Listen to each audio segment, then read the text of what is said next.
அன்பு தமிழ் நெஞ்சங்களுக்கு ஆஸ்ட்ரோ தமிழ் மகளின் இனிய வணக்கங்கள். இன்றைய பதிவு மகர ராசியில பிறந்த நண்பர்களுக்கானதுங்க. மகர ராசியில பிறந்த நண்பர்களே, இரட்டை யோகம் உங்களுக்கு இந்த ஒரு கிரகத்தால கிடைக்க போகுது. இந்த ஒரு கிரகத்தால இந்த மகரம் உச்சம் தொட போகிறது. அது நிச்சயம். அதை பத்தி தான் இன்றைய பதிவுல பார்க்க போறோம். நீங்க மகர ராசியில பிறந்திருந்தா இந்த பதிவினை முழுமையாக பாருங்க. பதிவு பிடிச்சிருந்தா லைக் பண்ணி கமெண்ட் பண்ணி மற்ற நண்பர்கள் உறவினர்கள் பயன்பெற அவங்களுக்கும் ஷேர் பண்ண மறந்துடாதீங்க. இதுவரை நம்முடைய ஆஸ்ட்ரோ தமிழ் மகள் சேனலை சப்ஸ்கிரைப் பண்ணாத நண்பர்கள் சப்ஸ்கிரைப் பண்ணி கூடவே தெரிகிற பெல் ஐக்கானை கிளிக் பண்ணி ஆல் ஆப்ஷன்ஸும் செலக்ட் பண்ணி வச்சுக்கோங்க.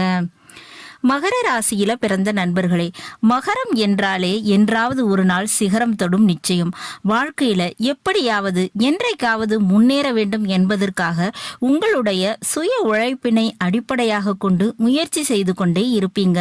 அப்படிப்பட்ட உங்களுக்கு எந்த வழியில் செல்லும் போது எந்த கிரகம் சப்போர்ட்டாக இருக்கும், எந்த தெய்வம் வழிகாட்டும் என தெரியாம இருக்கிறீங்களா? எந்த வழியில பயணித்தால் வாழ்க்கையின் உச்சத்துக்கு உங்களால செல்ல முடியும், சிகரத்தை அடைய முடியும் என்று தெரியலையா?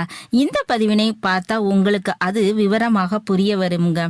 மகர ராசியை பொறுத்தவரை 5ஆம் வீடு அப்படின்றது ரிஷப ராசி, அதுக்கு அதிபதி சுக்கிர பகவான். 10ஆம் வீடாக வர்றது துலா ராசி, அதுக்கும் அதிபதி இதே சுக்கிர பகவான் தாங்க. 5ஆம் வீடும் 10ஆம் வீடும் ஒருவருக்கு வாழ்க்கையில ஜாதக ரீதியாக மிக முக்கியமானதுங்க. ஏன்னா 5ஆம் வீடு அப்படின்றது அதிர்ஷ்டத்தை குறிக்கும், வாய்ப்புகளை சொல்லும், வாய்ப்புகள் எந்த வழியில வரும் அப்படின்பதை காட்டக்கூடிய வீடு. அதுவே இந்த 10ஆம் வீடு அப்படிங்கிறது கர்மஸ்தானம்ங்க, தொழில் ஸ்தானம். வாய்ப்புகளை பயன்படுத்தி வேலை தொழில் விஷயத்துல வெற்றி பெறுவீங்களா என்பதை சொல்லக்கூடிய இடம். அப்ப கர்ம பாக்கியஸ்தானம்னு சொல்லலாம். இந்த ரெண்டுக்குமே அதிபதி சுக்கிர பகவான். மகர ராசியில பிறந்த நண்பர்களே, நீங்க முதல்ல தெரிஞ்சுக்க வேண்டியது திருமண வாழ்க்கை, வாழ்க்கை துணை வழியில வரவு, காதல் திருமணம், இதுல எல்லாம் வெற்றிங்கிறது உங்களுக்கு கிடைக்குங்க. மகர ராசியில பிறந்தவங்களுக்கு காதல் திருமணத்தால ஒரு ஜாக்பாக்டே கிடைக்கும்னு சொல்லலாம். வாழ்க்கை துணையை நீங்களே தேர்ந்தெடுப்பது உங்களுக்கு ரொம்பவே நல்லதுங்க. மேலும் கலைத்துறை, சினிமா துறை, இதுல எல்லாம் நீங்க முயற்சி செய்யும் போது வாழ்க்கையில எட்டாத உச்சத்தினை தொடுவீங்க. அதுபோல 2 வீலர் வண்டி வாகனம் வாங்குறது, கார், ஆட்டோமொபைல் வியாபாரம், இதுல தொழில் செய்தா நிச்சயமா உங்களுக்கு டாப்பான விஷயம் நடக்குங்க. அதுபோல ரியல் எஸ்டேட் வியாபாரம் செய்தாலும் எதிர்பாராத லாபம் கிடைக்கும். ஆடை ஆபரண துறை, ஜவுளி துறை, ஃபேஷன் டிசைனிங், பொட்டிக் வைக்கிறது, தங்க நகை வெள்ளி பொருட்கள் இவற்றை விற்பனை செய்கிறது, பியூட்டி பார்லர், ஸ்பா இதெல்லாம் நடத்துறது, இந்த விஷயம் எல்லாமே உங்களுக்கு சக்சஸ் ஆகுங்க.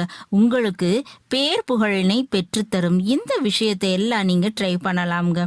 பெண் குழந்தைகள் உங்களுக்கு பிறந்தா ரொம்பவே நல்லதுங்க. அவங்க மூலமாக பேரதிர்ஷ்டம் காத்து கொண்டு இருக்கும்.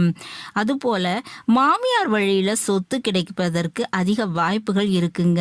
மற்றும் ஆன்மீகம் சம்பந்தமாக, அதுவும் வேறு ஒரு மதம் சம்பந்தமான தொடர்பு ஏற்பட்டு வாழ்க்கையில பேர் புகழ் கௌரவம் உங்களுக்கு கிடைக்குங்க. இதுக்கு வாய்ப்புகள் அதிகமாக இருக்கு. மேலும் இந்த விஷயம் எல்லாமே இந்த சுக்கிர திசை சுக்கிர புத்தி இந்த காலகட்டத்தில் உங்களுக்கு நடக்குங்க. அப்படி மற்ற நேரத்துல உங்களுக்கு கிடைக்கணும் அப்படின்னு நீங்க நினைச்சீங்கன்னா அதுக்கு நீங்க செய்ய வேண்டிய விஷயம் இந்த ஒரு வழிபாடு தாங்க.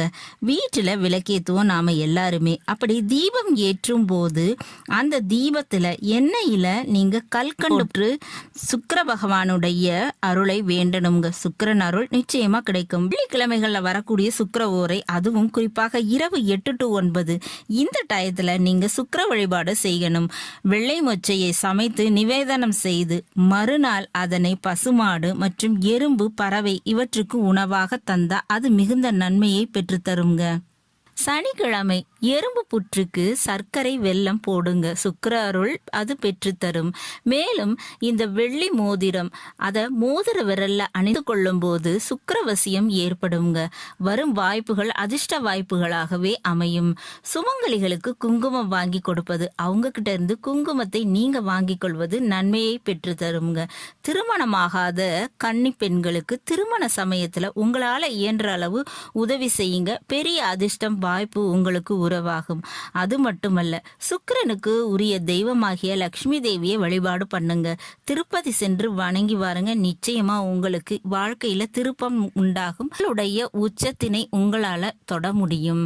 நல்லது நண்பர்களே, இந்த பதிவுல நாம மகர ராசியில பிறந்த நண்பர்களுக்கு ஒரு கிரகம் தரக்கூடிய இரட்டை பலன்கள் குறித்து பார்த்தோம். பதிவு உங்களுக்கு பிடிச்சிருக்கும் நினைக்கிறேன். பிடிச்சிருந்தா லைக் பண்ணி கமெண்ட் பண்ணி மற்ற நண்பர்கள் உறவினர்கள் பயன்பெற அவங்களுக்கும் ஷேர் பண்ண மறந்துடாதீங்க. இதுவரை நம்முடைய ஆஸ்ட்ரோ தமிழ் மகள் சேனலை சப்ஸ்கிரைப் பண்ணாத நண்பர்கள் சப்ஸ்கிரைப் பண்ணி கூடவே தெரியுற பெல் ஐக்கானை கிளிக் பண்ணி ஆல் ஆப்ஷன்ஸும் செலக்ட் பண்ணி வச்சுக்கோங்க.